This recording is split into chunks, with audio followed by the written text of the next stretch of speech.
പഠിപ്പുരയൊക്കെ ഉള്ള നല്ലൊരു വീട് കണ്ടോ. എന്ത് രസമല്ലേ. വീടിൻ്റെ മുറ്റത്ത് തന്നെ ഒരു തണൽ മരമൊക്കെ ഉണ്ട്. ഒരു മാവ് നിൽപ്പുണ്ട്.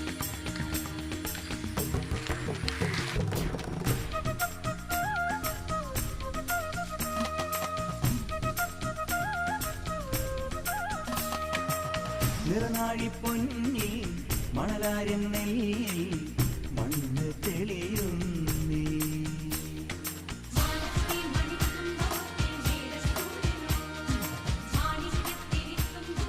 വീടിന്റെ മുറ്റത്തൊരു ആമ്പൽക്കുളമൊക്കെ ഉണ്ട്. നിറനാഴി പൊന്നിൽ